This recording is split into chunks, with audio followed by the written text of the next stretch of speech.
Welcome back to the Midnight Who Show. 2024 is the 10th anniversary of my friends and I launching the Midnight Who blog website. To celebrate, I've decided to record one of my favorite series of blog posts that I did, where I look back at each of the classic Doctors. I'll be posting these videos throughout this year. Enjoy!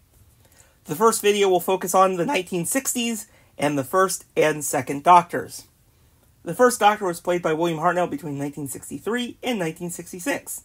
Additional appearances of the first Doctor were played by Richard Hurndall in 1983 and David Bradley in 2017 and 2022. This Doctor was very rude to the people around him and a very grumpy old man. During the very first episode of the show, he took Ian and Barbara from their lives because they discovered Susan's secret. Over the various companions, he warmed up to the idea of having humans around him and showed a little bit more compassion. One of my personal favorite moments of this era came from the Daleks' invasion of Earth, where the Doctor had to say goodbye to his granddaughter Susan. You can really tell how this was such a hard decision for the Doctor to do, but he knew it was the right thing. Susan had to go on with her life and couldn't always be with him. A defining element of the first Doctor era are the historicals. The Doctor and companions went from meeting Marco Polo to getting involved in the Crusades.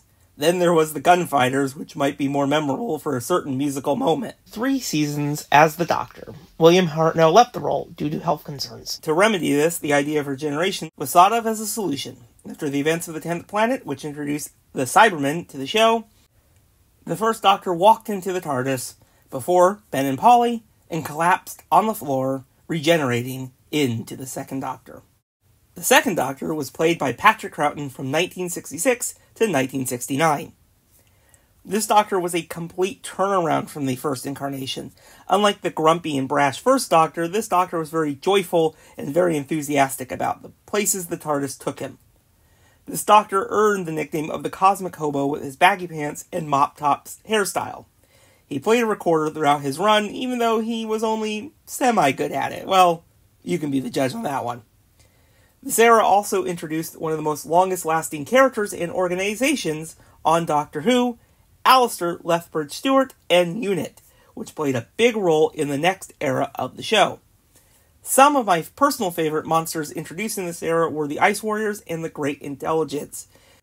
And one cannot talk about the second Doctor era without mentioning Jamie McCrimmon, a wonderful companion that was by the side of the Doctor for most of their era. After 3 seasons, the second Doctor bid farewell in the epic 10-part story, The War Games. The Doctor was forced to regenerate by the Time Lords and banished to Earth, much to the Doctor's dismay. The saddest part of the 1960s is the amount of episodes that are completely missing from the BBC archives. 97 episodes are no longer able to be watched. Luckily, for fans, there are many options to enjoy these stories, from audio recordings to reconstructions. I have enjoyed the animations that have been done. It's been a great way to experience these stories for the very first time.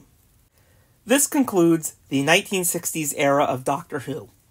What did everyone think of this era? It's a mixed experience for me. I am a huge fan of the second Doctor, but have a tough time watching a lot of the first Doctor era.